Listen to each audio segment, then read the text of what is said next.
I'm doing great. She's doing great. She said I'm doing great. Hey friends, it's Sam, and today we are in my workshop, and I have a special guest here with me. It's Shara from Woodshop Diaries! Yay! I have Shara here because she is a cabinet making queen, and she's Give me too much credit. No, you are. So she's gonna help me build cabinets for my garage workshop, you guys. I'm so excited. There's so much room for activities. I think it's gonna be fun. Hopefully I don't torture you too much over the next like 3 days I have you. By the way, we're trying to make this happen in 3 days of work. I think we can do it. So I'm so excited. We only have 3 days, so Let's get started. let's get started. Yes, so stoked. Just want to give a huge shout out to my friends at Craig Tool for sponsoring this build.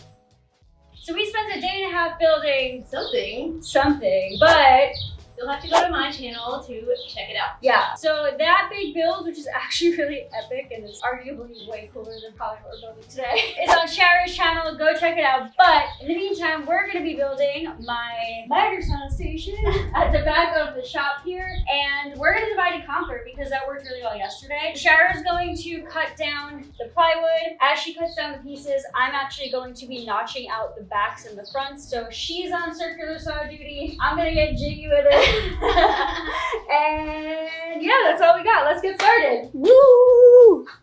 Okay, this was a giant build, so it was so helpful to tackle this as a team. So to get started, Shara ripped the plywood pieces down to the width we needed for the cabinets using a circular saw and the Craig rip cut, and then she cut them to their final height for the cabinet boxes with the Craig AccuCut, which is essentially a guide you can use for your circular saw to make super straight cuts. But if you're looking for the dimensions for this build, I have published some free plans on Craig's website, so you can check them out by clicking on the link below this video. Now I have these concrete curbs running along 3 of the walls in my shop, but because we want the cabinets to be flush to the wall, we had to notch out the back of the cabinet sides so they fit over this curb. We also made the same notch in the front of the cabinet boxes as well for a toe kick, and I just cut these out using my jigsaw. So this is what I mean when I say Shara is a cabinet making queen. While I was cutting all of these out with the jigsaw, she was busy basically cutting the rest of the pieces for these plywood cabinets and absolutely crushing it. Shara's already cut like 4 whole cabinets. I still have 2 more cabinet bottoms to cut with my jigsaw. I'm doing great. She's doing great. She said I'm doing great. So one of the reasons why I knew that we'd be a good tag team for this project is because we both look at big cabinet builds the same way. We're essentially just building 4 separate boxes that we're going to be attaching together to make a cohesive cabinet. And one of the secret tricks to level up a cabinet build like this one is to add edge banding to the plywood edges to make it look like solid wood. So I almost asked Shara wanted to draw straws to see like who's gonna edge band and who's gonna sand, but they're both equally as horrible. So I don't think anybody actually wins in this case. You either get burnt fingers or sanded fingers. Yeah, then your hands are like this for the rest of the day. Pick your poison. Shara's gonna edge band, this gal's gonna sand. We both ain't very lucky today. So while you watch us do the boring stuff, I just want to take a moment to talk about the plywood that we used for this build because it's pretty epic. So we used 3/4 inch birch plywood from Purebond for most of this project. I mean, we also used 1/4 inch Purebond plywood for the drawer bottoms, which you'll see later. But if you don't know about Purebond, you are missing out. They are the best quality hardwood plywood on the market. They're formaldehyde free, environmentally safe. They come in a whole bunch of different wood species, and they also come like pre-sanded, which cuts down the amount of sanding that you need to do before you finish the boards, which is always a win in my book. As always though, I will link to these products in the video description below. I honestly cannot recommend them enough, especially for custom woodworking builds that you not only want to withstand the test of time, but you also want to look delicious as well. But anyway, back to the build. So after banding and sanding, we then moved on to drilling pocket holes. So Shara drilled pocket holes in the larger of the plywood pieces using the Pocket Hole Jig 720, which is awesome because it has an Automax clamping system that auto-adjusts to the depth you need every time you use it. And while she did that, I moved on to drilling pocket holes in the smaller pieces with my Foreman, which I love using for quick and repeated pocket holes. And once that was done, it was time for assembly. Shara's gonna assemble this cabinet in 60 seconds and mine's gonna take 60 minutes. Okay. No, you gotta time it from the beginning. Oh, it's a race? Are we racing? Okay, this is a competition. We're gonna see who can assemble their cabinet faster. Oh wait. I think it's gonna be Shara, but I'm gonna try my dang hardest. You're starting with the screw. I have a screw in the drill. Okay. Got her. Whatever this is. Ready? On your mark, get set, go. Done!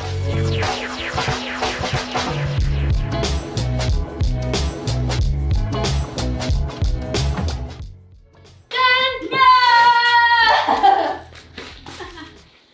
That was the most cardio I've done in like 6 years. Woo! Good job. I was only 3 pocket holes behind. I'm gonna adjust one screw. Oh! You have to adjust the screw? No, it's done. That It means just I needs win to by be- No. Yes, I win. Woo! Woo! Never want to do that competition again. That was loud. Good job. Once those cabinet boxes were assembled, it was time for installs. So we installed them into the studs of the wall, also shimmed them up from the floor to make sure they were level, and screwed them in together. We have a couple of things we have to work around here because this is what happens when you do custom cabinetry, right? So basically, as you can see, this gorgeous, beautiful electrical system in my garage is totally in the way. So what we did, I'm gonna zoom in on this so you can see it, is we actually installed, I'll show you the difference. Basically every cabinet we've made so far, we've installed a board up top as a support for drilling the countertop into and a board in the back for drilling the cabinet into the wall studs. However, for this, because we're kind of working around an electrical system, what we're gonna end up doing is we put a larger support here and we're going to level everything out and then cut around these. You're not gonna see it anyway, so it doesn't even need to be neat, which is great for me. Once everything has kind of come together, since we have a little more surface area, if we feel like these two just drilled into studs on this side isn't enough, then we can also drill this cabinet into the studs as well. We'll figure that out when we get there. So yeah, we have some creative cutting. We have to cut around here. There's a pipe on the bottom we have to cut around. We're gonna get to it. We're gonna screw them together and level them first though. So let's go. So I feel like that was pretty self-explanatory, but basically we dry fit the cabinets as best as we could. We screwed them together, we made sure they were level, and then I was able to mark exactly where I needed to cut out with my jigsaw, and I just cut out any of those openings with my jigsaw.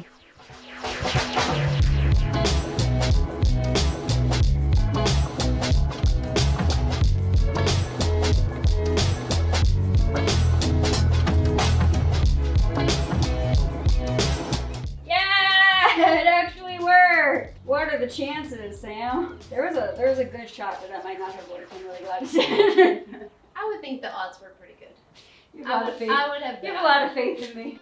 After installing the cabinet boxes, we divided and conquered yet again. Shara used the AccuCut to cut the cabinet and drawer fronts down to size, and then I focused on cutting smaller filler pieces for in between the walls and the cabinets.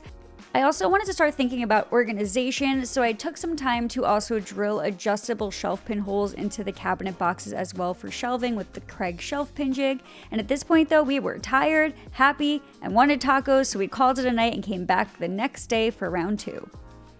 Good morning, YouTube. So Shara's still here. I'm just gonna kidnap her forever. Hey. We're tired. It's been 2 full days, like 12-hour days in here, basically. Yes. So like we're exhausted, but it's coming along. Today's the last day that I have her. Have like a lot to do. Okay, so yesterday we got all of the, people hate when I use the word cabinet carcass, so. I love that. A carcass is my favorite word. So yesterday we had all of the cabinet frames built. Carcasses. Carcasses. And the doors cut, the drawer fronts cut. And so I'm gonna get started by sanding all of these pieces. Shara's gonna get started by cutting all of the drawer box pieces. And then we're gonna assemble the drawer boxes, install all this stuff, and then I have a bunch of butcher block tops to cut. So we have a lot to do today, or hopefully we can get it done. I think so. I think we can. We're gonna be pushing it. It's gonna be really pushing it, but I think we can do it. I think if we're just like positive enough. Just need to stay focused. And caffeinated. Not distracted. All right, let's do it. So day 2 started with Shara whipping out that Craig grip cut to make the drawer boxes all the same depth. And while she did that, I got busy doing the super fun job of sanding every single piece that she cut and then handed to me.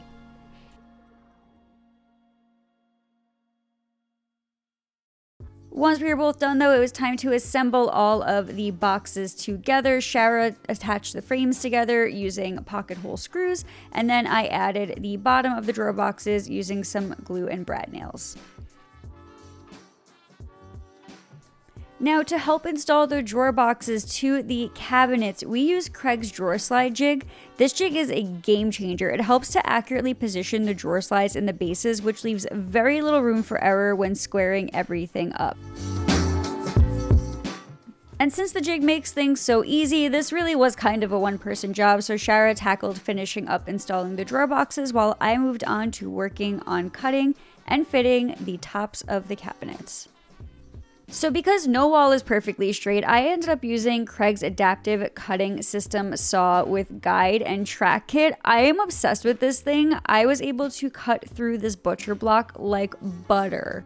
I know I've spoken about this before in my videos, but I love having a track saw in my shop. They're not only perfect for cutting along a straight or, well, semi-crooked line if you're building for my house, but they're pretty invaluable for times when you have to break down heavy or bulky material that is annoying to lift onto a stationary saw for a project. I honestly very much enjoyed using the Craig track saw kit that comes with the plunge saw and highly recommend it to anyone who's looking for a track saw for their shop. I will link it below this video along with everything else so you can check it out.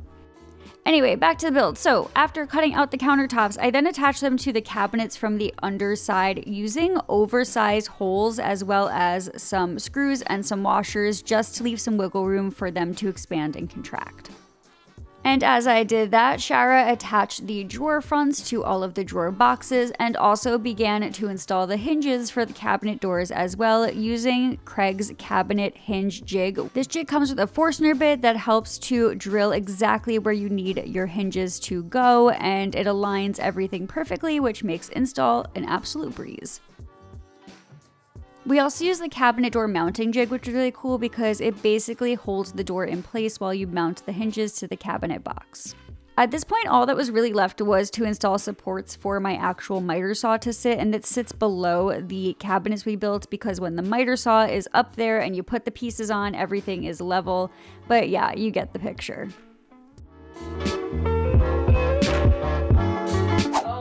This is gonna be perfect! Get to look out the window when I'm cutting. And at this point I started to get a little emotional because not only was this build almost done, but that meant that Shara was leaving me the next day. First of all, it's hot. Second of all, how good does this look? How good does this look? I'm so excited. Really good. Like, can you believe that 3 days ago there was nothing in here? It was literally a blank canvas, and in 3 days, I can't tell if we're like really efficient or just like we love torturing ourselves, but but in 3 days we literally built a whole wall of cabinets there, which we're actually about to stain. I'm not gonna share this one. You have to go to Shara's channel and check out the build to go see it. It's amazing. So we're gonna stain this. Shara's leaving really early in the morning. I feel like I wouldn't hold you for ransom, but I feel like saying that on camera is really incriminating. So, yeah. So Shara's leaving in the morning. We're gonna get her build done, and then I'm gonna work by myself tomorrow to finish this one. I am sad to be leaving, but I'm glad that you get to stain this one. That's fair. Okay, let's go stain. Thank you so much for like coming and doing this with me. Thanks so much for inviting me. This was fun, but I swear like it's been a whirlwind of a 3 days. Oh my god, like I'm so shocked. Like I'm really shocked that we actually got these things built in 3 days, but I'm also not shocked because like my body feels very tired. So like this is a great buddy build for like a 5-day weekend, just saying. Okay, let's go stain. Let's go stain. So before this video continues without Shara present, because after we stained the boards for the cabinets, she did unfortunately have to go home. I do just want to say a huge thank you to her for coming all the way to New York from Kentucky to spend 3 days building in my shop. It was such a whirlwind of a project. I still have no idea how we got it all done, but I also do because we worked our behinds off, and it was so awesome. Building with friends is such a special feeling, and to have friends who are willing to travel to you from like hours and states away to help you build your literal dreams in your workshop is just such a special feeling. It's so hard to describe. So Thank you so much to Shara for coming to help me with this build. If you are not subscribed to her channel, you are 100% missing out, so please go subscribe to her channel. Go check out her projects. They are amazing. She is a furniture and cabinet making queen. I feel so honored that I get to look at these cabinets all the time and just think about how she helped me build them. I really love her so much, and I know that you will too, so please go check out her stuff. But yeah, after 3 days of building, we were able to kind of end our journey together by staining these doors and some of the cabinets. And then I had to work on things all by myself after this, which really sucked.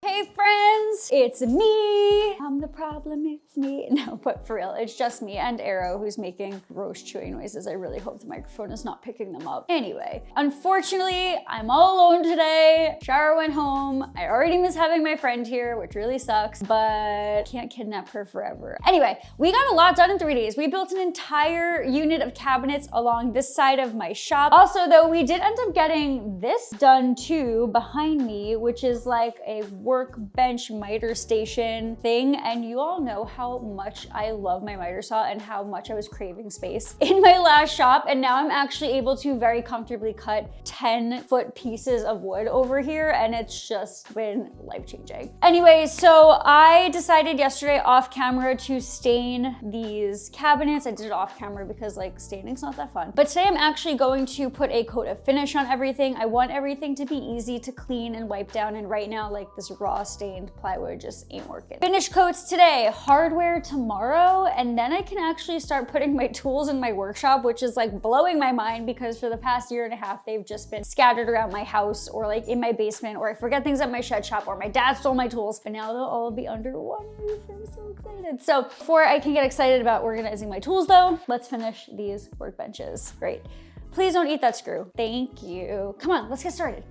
So because we got a ton done, there wasn't a lot to do in terms of finishing. One thing I wanted to do was just add a little like backsplash backer board to the butcher block top, and then I wanted to give everything a nice coat of varnish. I decided to use Total Bolt's Halcyon Clear Varnish here. This is my first time actually using this varnish, and I really like it, and I wanted to share it because it rolls on really nicely with a foam roller. I did about 3 coats, and it's so easy to clean and wipe down already. I highly recommend this as a finish if you are doing a woodworking project. Now, once that finish was dry, I then wanted to move on to adding some hardware to the cabinets and to the drawers. And to do this, I used Craig's Cabinet Hardware Jig. I love this thing. I used it all over my kitchen. Because these handles are bigger than the jig, I did have to get a little creative, but it still worked out perfectly, and all of my handles look super professional. Okay, friends, we are nearing the finish line on this build. Am I in the frame? I don't know, because you didn't flip the viewfinder to look at you, Sam. So now we're just gonna guesstimate. Oh God.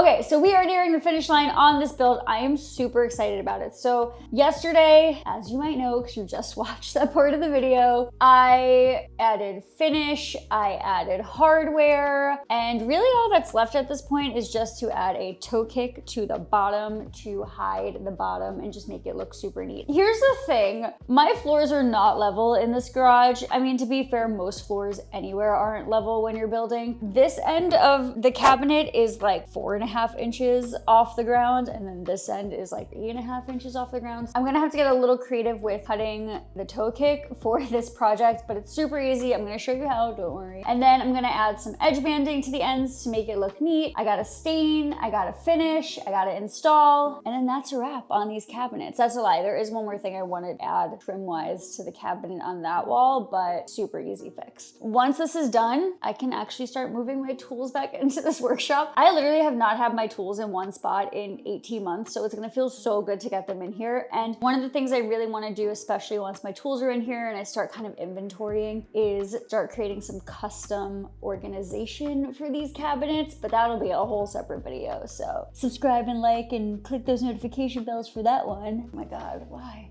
Why do you guys watch my content? I'm so awkward. All right, there's tons to do. I want to finish this project today so badly so I can start bringing all my tools into this workshop from my basement and my closet and my shed shop and outside, and there's some in the storage shed. I'm ready to give everything a home, so let's do this. Oh God, getting up felt just as bad as squatting down. Oh my goodness, what is wrong? Don't get old, people.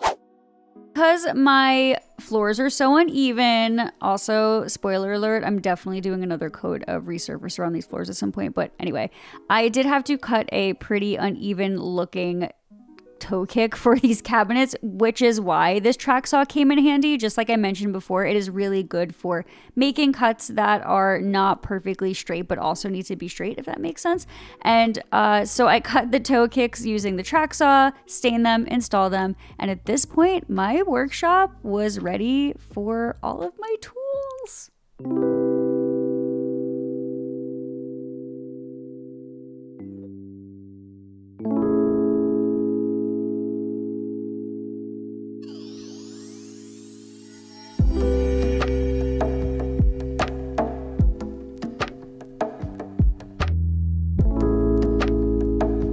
Welcome to my garage workshop.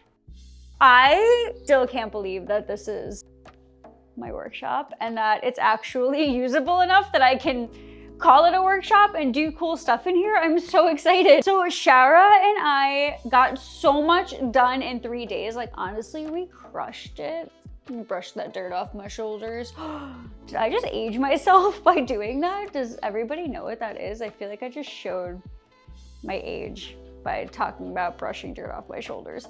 Anyway, so yeah, so I am so excited to finally have storage in this workshop. In 3 days, we built this entire beautiful custom workstation here for my miter saw, my dust collection, my tools. And we also built a really rad storage unit along this side of the shop as well, but I'm not gonna show you that in this video because I really want you to go to Shara's video and her channel and check out that build. It is epic. She'll have plans for those as well. I'm obsessed. Anyway, so even though we got a lot done in 3 days, there is still so much that needs to get done in this space. I still have to build a custom workstation for the center of the shop for my table saw. I still gotta do some work on the ceiling. I have some ideas for some custom artwork that I wanna do. There's just definitely a lot that needs to be done, but I'm not gonna be doing it all at once because I also still have a ton of projects that I need to do that are not garage related. That being said, I am not going to be like releasing these garage workshop episodes in order consecutively, if that makes sense, because there are still a ton of other projects that I need to share on my channel in between all of this work happening. But there's a lot coming at you, so if you're interested, please make sure to subscribe to my channel and click that notification bell and then come hang out with me next time I have a project, because there are gonna be lots of projects for us to hang out and like do together. Meantime though, all I'm thinking about is how much work that I have to do right now this week. So I'm gonna get started on those projects. I'm gonna get started on editing this video so I can get it out to you. But yeah, so because there's a lot to do, I will see you soon with a new project. But until then, friends, happy DIYing, and I can't believe that this is my workshop. Ah!